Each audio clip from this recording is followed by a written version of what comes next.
Certainly. Here's a compassionate and thoughtful 500-word fictional story that weaves the theme seven signs an elderly person may be in their final year, subtle warnings you shouldn't ignore, into a heartfelt narrative.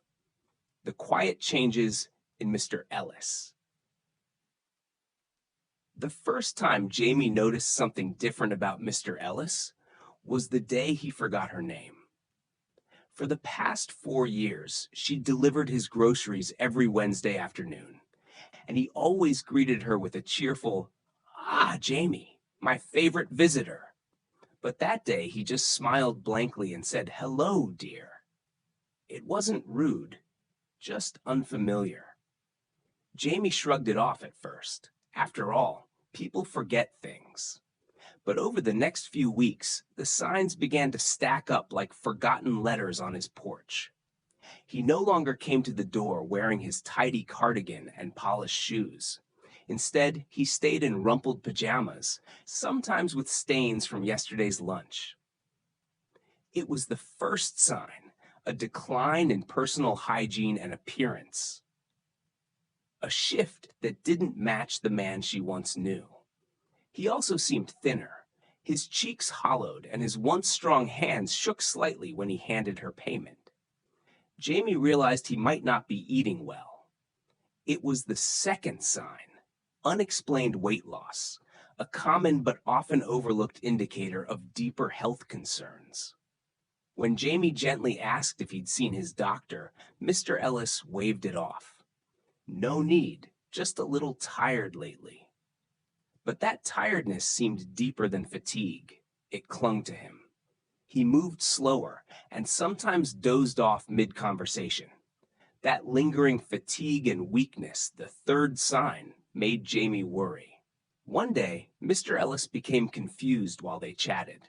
He asked about a cat he hadn't owned in 20 years. She smiled kindly, guiding the conversation gently back. But inside, she noted the fourth sign, cognitive changes or increasing confusion. Then came the silence. For a full week, Jamie received no call, no order. When she finally visited, she found unopened mail and cold tea on the stove. Mr. Ellis had simply withdrawn, saying, "I just didn't feel like talking." This emotional distancing, a pulling back from the world, was the fifth sign she recognized. The sixth sign came when she noticed his once strong voice becoming faint. His sentences trailed off. "I don't have much to say these days," he murmured. It wasn't depression, she thought. It felt more like resignation, a soft surrender. And finally, he started giving things away. His war medals, his pocket watch, even his old books. He handed Jamie a small wooden carving, a dog he had whittled years ago. "You always liked this one," he said. It was the seventh sign, settling affairs or giving away treasured items. Jamie knew then. These weren't random moments.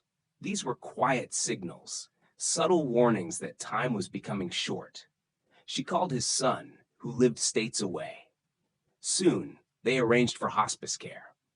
Mr. Ellis passed peacefully months later, in his own bed, with sunlight streaming through the window. Jamie still kept the carving. It reminded her that listening, truly listening, could help a loved one pass not in crisis, but in comfort. Would you like this story turned into a spoken audio sample? Absolutely. Here's an additional 500-word paragraph that continues the story, offering a deeper reflection on the emotional impact of watching someone in their final year, and how others can learn to recognize and respond to these subtle signs. In the months following Mr. Ellis's passing, Jamie often found herself walking the long way home, passing by the little house where ivy climbed the walls and memories clung to the porch swing. The loss stayed with her, not in a heavy, sorrowful way, but as a quiet echo of everything she had learned. She kept thinking about how easily those signs could have been overlooked.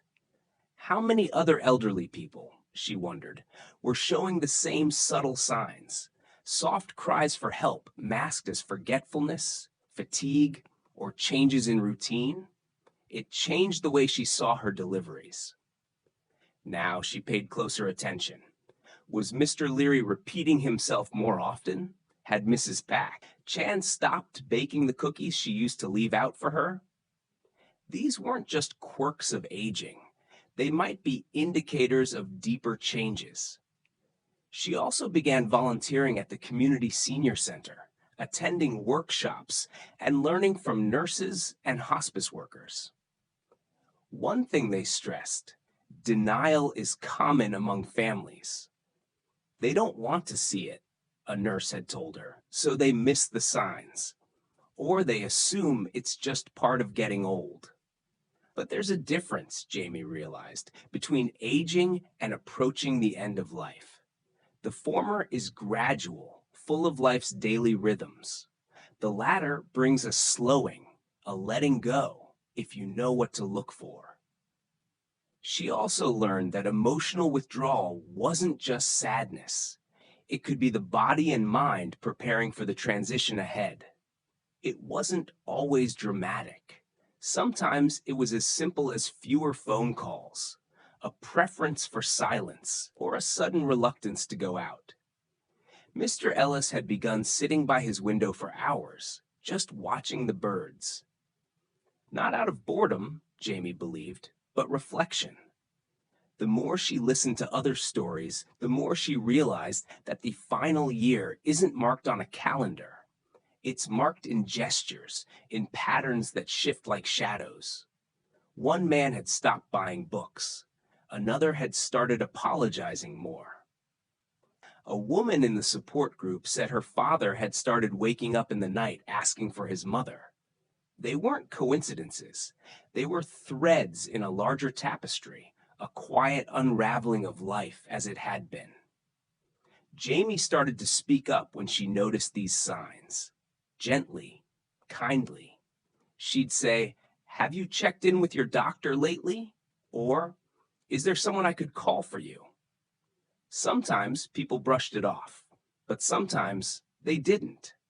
Sometimes her words opened a door for families to step in, to hold hands, to have important conversations, to say goodbye in a way that brought peace instead of panic.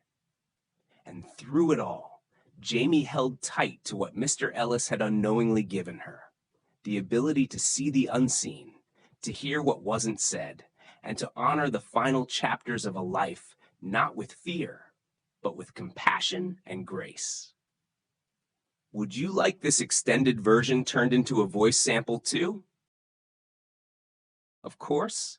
Here's a 200-word paragraph to gently close the story and reflect on its deeper meaning.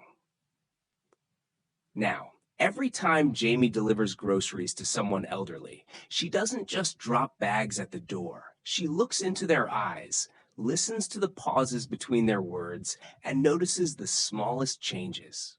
It's not about being nosy or overstepping. It's about being present.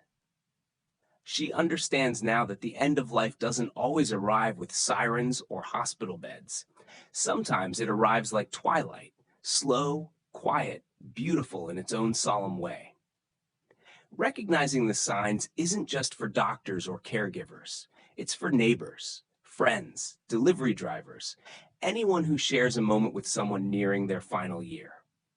Those moments matter. They can lead to comfort, care, or even a dignified goodbye. For Jamie, Ellis's story became more than just a memory. It became a lesson in noticing, in not turning away from discomfort, and in giving a little extra time to those who may be running out of it. She still keeps the carving he gave her, now polished smooth by her fingers, on her bookshelf, right beside a note that reads, "Pay attention. You might be the only one who does." Would you like the full story narrated with one of our AI voices?